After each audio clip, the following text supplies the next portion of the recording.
Hello everyone, কেমন আছো তোমরা সবাই? আমার নতুন একটা ভিডিওতে সবাইকে স্বাগত।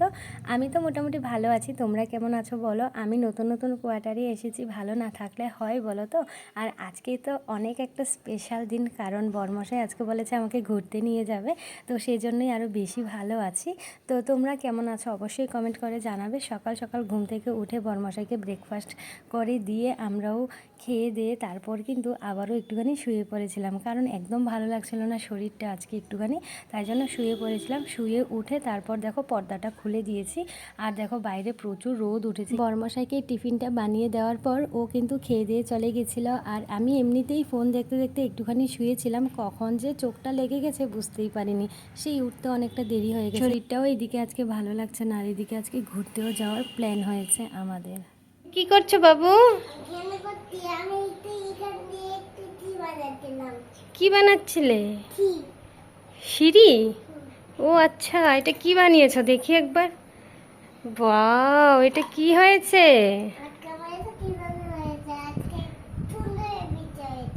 ও আচ্ছা, বলে বাবা আমার সোনা খেলা করছে আর আমি ওই দিকটাই রান্না বান্না করছি। তো ফাইনালি বরমশাই চলে এসেছে ডিউটি সেরে। তারপর এখন এই যে দেখো আমরা দুজন একটুখানি বেরোবো, তো ছেলেকে বললাম একটুখানি ফোনটা ধরে দিতে, দেখো ধরে দিয়েছে, খুব সুন্দরই হয়েছে না ছোট্ট বাবাই আমার। এখন আমরা রেডি, এখন বেরিয়ে পড়ছি। আর রোদ দেখো কি, এই রোদের মধ্যে পাগলের মতো বেরিয়েছি ঘুরতে, প্রচুর রোদ।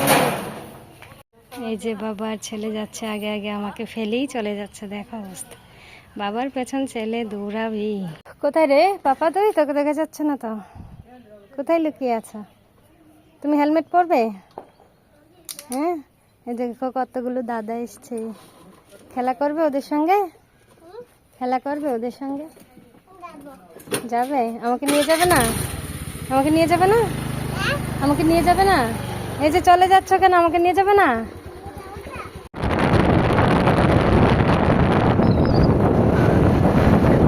তো ফাইনালি আমরা বেরিয়ে পড়েছি কিন্তু যাওয়ার উদ্দেশ্যে। তো আজকে আমরা কোথায় যাচ্ছি সবটাই তোমাদের ভিডিওর মাধ্যমে দেখাবো, সবটাই শেয়ার করার চেষ্টা করব। তো এখন আমরা দেখো পেট্রোল পাম্পে এসে গেছি, তো এখান থেকে তেল ভরে চলে যাব সোজা আমাদের মেইন জায়গায়, যেখানে আমরা রওনা দিয়েছি যাওয়ার জন্য। তো এইখানটায় যেহেতু আমি একদমই নতুন, আমার কিন্তু তেমন কিছুই চিনি না, মানে কোনো কিছুই আমার ধারণা নেই কোথায় কি আছে না আছে, কোনো কিছুই চিনি না। বরমশাইকে জিজ্ঞেস করার পর বলল যে আজকে আমরা একটা শিব মন্দিরে যাচ্ছি। পাঞ্জাব শহরে একটা শিব মন্দির আছে, অনেকগুলোই আছে, তার মধ্যে একটাতে আজকে আমরা যাচ্ছি। তো কেমন কি হয় সব কিছুই শেয়ার করব, কারণ এইখানটায় আমি এই প্রথমবার কিন্তু এসেছি। আর স্কুটি দিয়ে এসে দেখো আমার চুলের অবস্থা পুরো খারাপ, মানে একদম আঠা আঠা ভাব হয়ে গেছে, আমি জ্বরটা ছাড়াতে পারছি না, এত পরিমাণে আঠালো হয়ে গেছে। তো যাই হোক, এইখানটায় এসে দেখো প্রথমেই কিন্তু আমরা জুতোগুলো সেফভাবে রেখে দিচ্ছি একটা জায়গায়, আর আমার সোনা বাবা রাখবে, দেখো অবস্থা। ওকে বলছি আমি রাখি না, ওকে ও নিজেই রাখবে আর কি, এরকম একটা ব্যাপার। তো জুতো টুতো রেখে হাত পা ধুয়ে এসে এখন দেখো আমরা ঠাকুর প্রণাম করে নিচ্ছি।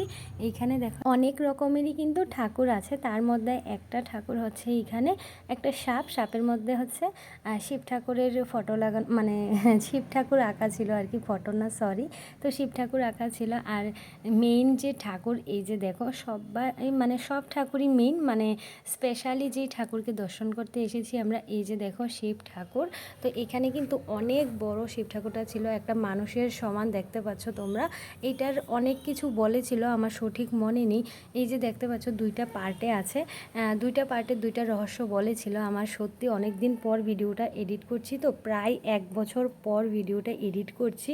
তোমরা হয়তো বিশ্বাস করতে পারবে না এতদিন পর কেন এডিট করছি, কারণটা হচ্ছে ভিডিওটা না একদম লাস্টের দিকে চলে গেছিলো, আর আমি কোয়ার্টার থেকে বাড়িতেও চলে এসেছি, 6 মাসের উপর হয়েছে, কিন্তু মানে ভিডিওটা যে করেছিলাম আমার একদমই মনেই ছিল না। তো আজকে হঠাৎ গ্যালারি ঘাঁটতে গিয়ে দেখি ভিডিওটা তো পরে আছে লাস্টের দিকে, আমার তো নজরই ছিল না এই ব্যাপারে, কারণ বাড়িতে এসে ছেলেকে স্কুলে ভর্তি করানো এসব জিনিস নিয়ে খুবই ব্যস্ত হয়ে পড়েছিলাম, যার জন্য ভিডিওটা তোমাদের সঙ্গে শেয়ার করতে পারিনি। তো যাই হোক, স্মৃতিগুলো যেহেতু আমার ক্যামেরা বন্দি তোমাদের সঙ্গে শেয়ার করে রাখলে ভিডিওগুলো আমার সারা জীবন থাকবে, আমি সব সময় দেখতে পারবো। আমার ছোট্ট সোনা যখন বড় হবে এই ভিডিওগুলো দেখতে পারবে। পারবে। কারণ গ্যালারিতে থাকলে না সব সময় থাকে না, দেখবে ডিলিট হয়ে যায় বা গ্যালারি যখন ফুল হয়ে যায় এমনিতেই ডিলিট করতে হয়। সেই জন্যই কিন্তু আমি পোস্ট করে রাখছি, তোমাদের সঙ্গে শেয়ার করছি। আমি যখন ইচ্ছে হবে তখন দেখতে পারবো। আমার ভীষণ ভালো লাগে এই জিনিসটা, আমার পুরনো ভিডিওগুলো দেখতে আমার ভীষণ ভালো লাগে। তো যাই হোক, আজকে দুপুরে কিন্তু এখানেই ঠাকুরের প্রসাদ খেয়েছি। আর প্রসাদে ছিল, দেখতেই পেলে, রাইস ছিল আর ছিল সঙ্গে ডাল। টক টক ছিল ডালটা, বেশ ভালোই লেগেছে খেয়ে। শোনো, সামনে ট্রেন আছে, দেখতে পাচ্ছ? ওই যে সামনে ট্রেন আছে, এখন আমরা ট্রেনের কাছে যাচ্ছি। দেখো পার্কটা কিন্তু ভীষণ সুন্দর, চারিদিকটা দেখো একবার। এই যে, আর উপরে আছে গরিলা। এই জায়গাটাতে একটুখানি পরে যাচ্ছি, আগে ট্রেনের এই দিকটাই ঘুরে আসি। চলো তোমাদেরকেও নিয়ে যাই। মন্দিরটা কিন্তু অনেকটাই বড় ছিল। সামনের সাইড ছিল মন্দিরের পার্ট, পেছন সাইডে এই যে দেখতে পাচ্ছ অনেক বড় একটা পার্ক ছিল। আর বাচ্চাদের জন্য সুন্দর সুন্দর খেলনাও ছিল। এই যে দেখো, এখন কিন্তু উঠে পড়েছি ট্রেনে। আমার অতটা উঠার ইচ্ছে ছিল না, কিন্তু আমার সোনা বাবা আমাকে ছেড়ে উঠবে না। কি মাংকি? ওরে বাবা, ধরবে ধরবে? হ্যাঁ, ধরবে না? এই যে দেখো গরিলা, এই দিকটায় আছে ডাইনোসর। ডাইনোসর এই যে ভয়ে সামনে যাচ্ছে না, দেখো কত ভয় পায়। কিচ্ছু করবে না, তো সিমেন্ট দিয়ে বানানো। এই যে মামাম ধরছি, এই দেখো ধরছি, কামড় দেবে না। আসো আসো, দেখাচ্ছে অবস্থা। আসো, কিচ্ছু করবে না। নাহলে ওই যে গরিলা আছে, গরিলার কাছে যাবে? হ্যাঁ, যাবে না। দেখো কত ভয় পায়, কোনো কিছুতে যাচ্ছে না। চলো নিয়ে যাবো তোমাকে। সত্যি বলছি, অনেক দিন পর কোয়ার্টার থেকে বেরিয়ে কিন্তু অনেকটাই ভালো লাগছে। বাড়ি থেকে আসার পর, মানে কোয়ার্টারে আসার পর একদিনও কোথাও যাইনি। আজকে মানে কোয়ার্টার থেকে বেরিয়ে একটুখানি ভালো লাগছে, একটু অন্যরকম লাগছে, একটু ঘুরছি। তারপর দেখো, আমরা কিন্তু পার্ক থেকে বেরিয়ে এই যে সামনের জায়গাটায় মেলার মতো বসেছে, অনেক দোকানপাট বসেছে। তো ওইখানটায় এসে কিছু কেনাকাটা করেছি। আর ঠাকুর মন্দিরের জন্য আমার কটা জিনিস নিয়েছি, মানে ঠাকুর নিয়েছি আর টুকটাক কিছু জিনিসপত্র নিয়েছি। তো সেগুলো নিয়ে এখন বাড়ির দিকে রওনা দিতে গিয়ে দেখো এখানে দেখতে পেয়েছি আক্কন পাতা। তোমরা কে কি বলো এই পাতাটাকে অবশ্যই কমেন্ট করে জানাবে। আমরা তো বলি আক্কন পাতা। এটাকে শেক দিয়ে কোমরে দিলে না অনেকটা ব্যথা কমে, মানে কোমর ব্যথা হোক বা কোনো ব্যথা হলে হাতে পায়ে এটা শেক দিলে ভালো হয়। আমরা তো দিয়ে থাকি।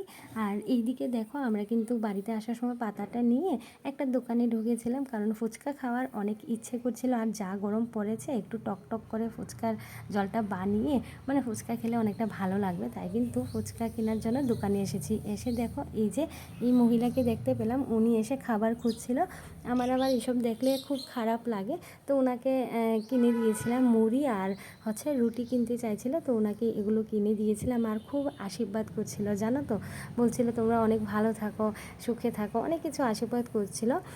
তো যাই হোক, এখান থেকে ওনাকে কিনে দিয়ে আমরাও টুকটাক জিনিসপত্র কিনলাম। আর ফুচকার পাঁপড়গুলো কিনেছি। যা গরম পড়েছে, ফুচকা খাওয়ার খুবই ইচ্ছে করছিল। আর এই দিকটাই আমি ফুচকা দেখিনি, তো যার জন্য আর কি এখান থেকে ফুচকার পাঁপড়গুলো কিনে নিয়েছি। আজকে বাড়িতে গিয়ে কিন্তু ফুচকা বানিয়ে খাবো, একদম ফাইনাল এটাই। আর এদিকে দেখো কিছু সবজি নিয়ে নিয়েছি, ঘরে তো সবজিগুলো ফিনিশ। তো এখান থেকে এসেছি যেহেতু, এখানের বাজার থেকে কিছু সবজিও নিয়ে নিই। কেনাকাটা করে ঘোরাঘুরি করে সোজা চলে এসেছি আমার জায়গায় কোয়ার্টারে। তো এসে কিন্তু আমি হাত মুখ ধুয়ে নিয়েছিলাম। আর এই যে দেখো সিঁদুরের টিকাটা আজকে আমি উঠাবো না, কালকে স্নানের সময় উঠাবো। এরকম টিকা পরে রাখতে আমার ভীষণ ভালো লাগে। আর এটা কিন্তু একটা ত্রিশূলের মতো আঁকা ছিল, আমার বেশ ভালো লাগছিলো, তাই জন্য কিন্তু আমি উঠাইনি। তো যাই হোক, তারপর এখন দেখো আলুগুলো কেটে নিচ্ছি, ফুচকা বানাবো, তাই আলু ভর্তার জন্য আলুগুলো কেটে নিয়েছি।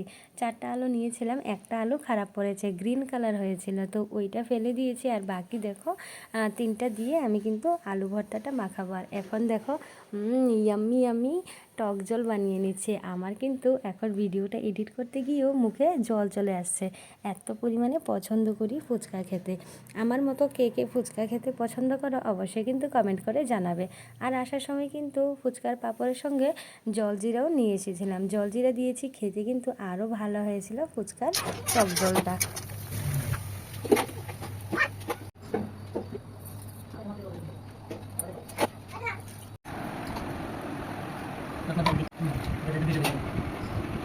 পাপা এরকম করে